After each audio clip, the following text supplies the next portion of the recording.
saya ingin menunjukkan penjelasan saya ini kepada kalangan milenial dan kalangan Gen Z, karena ini akan berdampak kepada mereka. Saya Syafril Sofyan berbicara pada malam ini sebagai aktivis pergerakan 7778 dan juga sebagai salah satu pemerhati kebijakan publik. 2 tahun yang lalu sebenarnya saya sudah menulis tentang IKN ini, bahwa IKN ini merupakan mimpi dan juga nafsu birahi dari Jokowi. Nafsu birahi sebagai apa? Sebagai legasi atau warisan yang mau dia tinggalkan. Tapi mimpi ini tinggal mimpi yang pasti tidak akan terjadi. Kenapa demikian?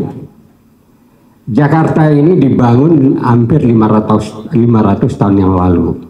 Artinya infrastruktur, adanya ekonomi dan bisnis sehingga Jakarta bisa hidup itu mulai dari Bandar Jakarta, Batavia dan sebagainya, sehingga menjadi pusat atau menjadi daerah khusus ibu kota. Sementara penduduk yang terbanyak yang terbangun ekonomi itu ada di Pulau Jawa. Dan apa yang terjadi di pilihan mimpi daripada Jokowi, yaitu di Kalimantan Timur, infrastrukturnya tidak akan mendukung sampai kapanpun, yaitu infrastruktur bisnis dan ekonomi. Artinya ibu kota itu atau satu kota itu bisa akan terjadi kalau seandainya bisnis ekonominya itu juga ada.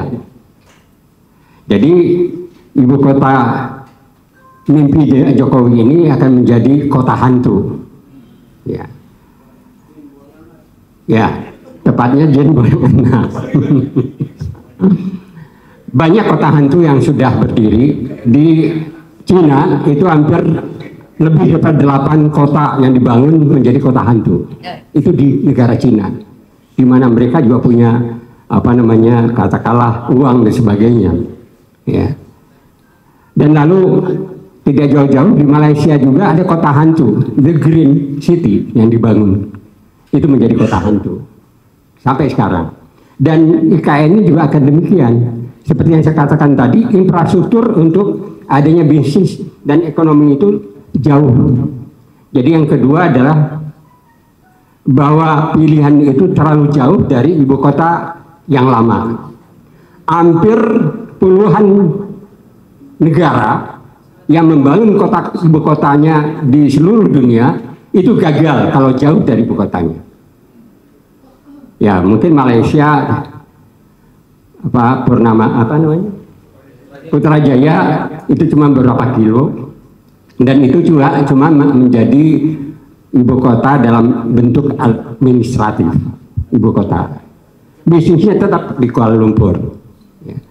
Artinya kota hantu ini akan menjadi legasi daripada Jokowi, dan ini perlu kalau ya para Gen Z ataupun milenial tahu ada kemarin ini film tentang Dirty Vote, ya.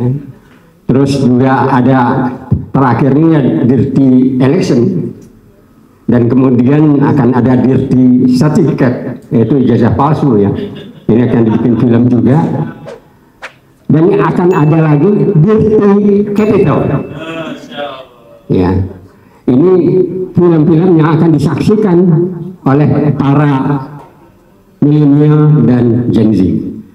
Nah, untuk itu memang kita selama ini Indonesia ini selalu gagal, padahal kita ini punya SDA yang melimpah dibandingkan dengan Cina, Korea Selatan dan Jepang.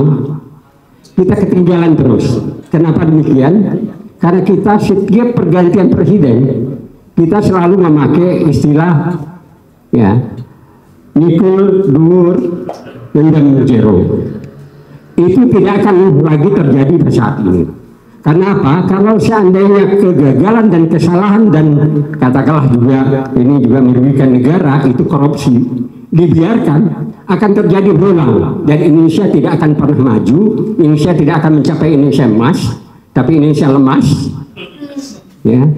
Jadi untuk kali ini harus dihilangkan Mikul 2060.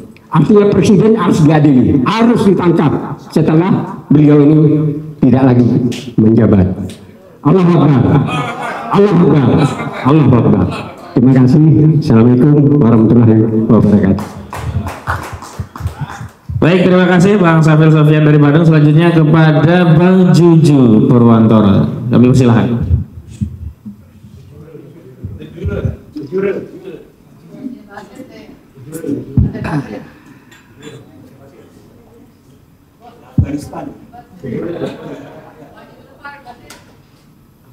Assalamualaikum warahmatullahi wabarakatuh. Semua yang saya hormati, saya banggakan rekan Kosidudin, Bang Egi yang saya banggakan juga dengan rekan-rekan sekalian semua, Bang Edi Mulyadi, banyak sekali itu semua rekan-rekan semua ya. Saya sebutkan satu persatu. Saya singkat saja. Jadi karena sudah mengacu pada pendapat dan saran dari semua rekan-rekan semua, maka saya akan coba sampaikan sesingkat mungkin bahwa saya akan mencoba mencari solusi daripada persoalan ini. Tidak hanya melulu kita menuntut supaya ini dibatalkan, tapi setidaknya ada solusi baik secara konstitusional maupun non konstitusional ya, maupun cara-cara yang masih tetap dalam bingkai yudisial. Salah satu misalnya persoalan undang-undang IKN ini kan juga tidak lepas dari ditetapkannya undang-undang ya. Undang-undangnya sudah jelas itu, Undang-Undang Nomor 21 tahun 2023 tentang IKN. Itu kan pembentukan undang-undang itu secara formal memang disepakati, disetujui oleh DPR. Normatifnya seperti itu. Nah, oleh karenanya mengacu pada undang-undang tersebut, salah satu upaya yang bisa kita lakukan adalah kita atau siapapun di antara kita untuk membatalkan undang-undang ini. Jadi secara normatif undang-undang ini kita sama-sama batalkan. Tapi Bang Egi mungkin melalui perwakilan teman-teman kita ya batalkan undang-undang itu melalui siapa? Normatif, yaitu melalui MK. Bahwa kita pesimis, paling juga seperti yang lalu Bang Egi ya, kita berpuluh-puluh kali kita gugat ke MK juga gagal aja. Tapi tidak apa-apa, secara prosedur kita tetap akan lakukan atau bisa kita lakukan melalui konstitusi, kita gugat melalui Mahkamah Konstitusi. Kira-kira seperti itu. Kemudian yang berikutnya adalah bisa juga ya, agar kita sudah mendesak sedemikian rupa ya, sangat keras juga agar DPR sebetulnya melalui undang-undang juga, dan itu jelas-jelas normatif.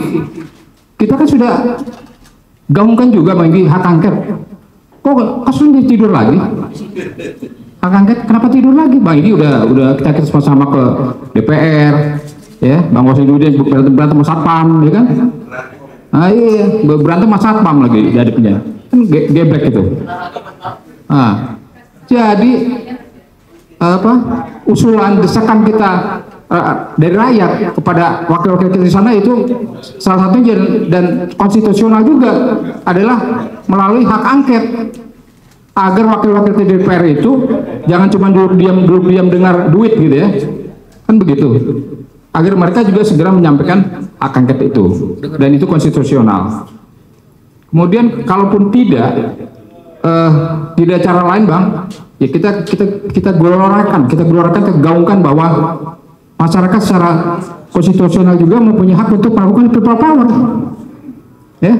Jadi beberapa alternatif itu semuanya bisa kita lakukan saat ini.